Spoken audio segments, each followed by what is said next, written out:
देश की राजधानी रही सम्राट हर्षवर्धन की नगरी, वहाँ पर एक अमृत काल में रेलवे स्टेशन बन रहा था।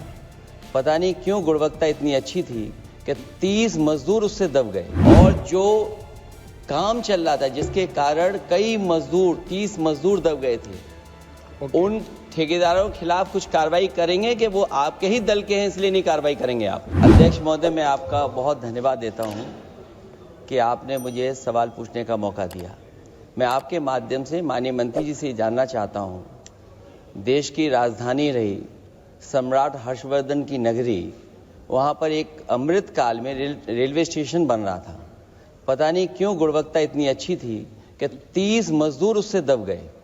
मैं माननीय मंत्री जी से जानना चाहूँगा कि इतने इत्र की नगरी, सम्राट हर्षवर्धन की नगरी, भारत की राजधानी रही, उसका स्टेशन आप क्या वर्ल्ड क्लास बनाएंगे कि नहीं बनाएंगे? और जो काम चल रहा था जिसके कारण कई मजदूर 30 मजदूर दब गए थे, उन ठेकेदारों के खिलाफ कुछ कार्रवाई करेंगे कि वो आपके ही दल के हैं इसलिए नहीं कार्रवाई करेंगे आप? माननीय सांसद महोदय ने, बहुत ही वरिष्ठ सांसद हैं, आपने बहुत महत्वपूर्ण विषय उठाया। हाँ, कन्नौज में ये इंसिडेंट हुआ था और उसके ऊपर तुरंत माननीय अध्यक्ष जी कार्रवाई की गई है और कठोर से कठोर कार्रवाई की जा रही है। और साथ ही साथ उस इंसिडेंट के रूट कॉज एनालिसिस के बाद में स्टेशन के जो डिजाइन है उसमें भी एक परिवर्तन लाया जा रहा है। वो प्रॉब्लम इसलिए हुई क्योंकि वहां पे बहुत लंबा स्पैन था बिटवीन दी पिलर्स, तो उस लंबे स्पैन को भविष्य में और किसी और स्टेशन में इतना लंबा स्पैन ना आना पड़े, वो व्यवस्था भी की गई। मान्यवर, नवरात्र का महीना है, समय चल रहा दिन, हम माननीय मंत्री जी को बधाई देते हैं, इन्होंने जो ट्रेन चलाई है और ये वंदे भारत एक्सप्रेस अयोध्या से लखनऊ से, लेकिन मान्यवर ये 2-3 बार सांड से टकराई है।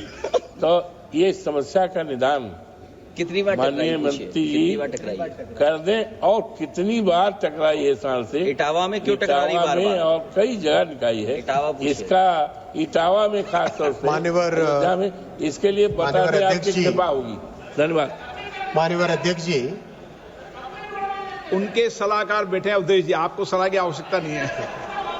माननीय अध्यक्ष जी, माननीय सांसद ने बहुत एक महत्वपूर्ण विषय उठाया है और इस विषय का मैं डिटेल में जवाब देना चाहूंगा। माननीय अखिलेश जी के कमेंट की जरूरत नहीं है। ये विषय एक बहुत ही इंपॉर्टेंट सेफ्टी का विषय है।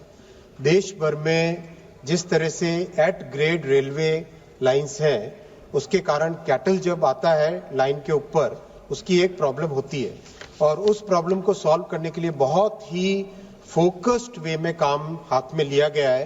देश भर में माननीय अध्यक्ष जी एक नए डिजाइन की फेंसिंग का काम चालू हुआ है। करीब अब तक 800-900 किलोमीटर में जहां वो नई डिजाइन की फेंसिंग लगी है, वहां पे cattle run over practically zero हो गया है और उसका बहुत बड़ा बेनिफिट भी मिला है देश में, क्योंकि कैटल रन ओवर के कारण एक्सीडेंट की संभावना बढ़ती थी। उस संभावना को भी सिग्निफिकेंटली इससे इंप्रूवमेंट आया है और जैसे ये एक्सपेरिमेंट अभी ठीक से चला है तो देश के और भी कई भागों में करेंगे। और इटावा में इसलिए टकराते हो कि आप हो, बताओ ना। मैं कुछ कहना चाहता था लेकिन आपने कह दिया, मैं और कुछ नहीं बोलूंगा इस पे।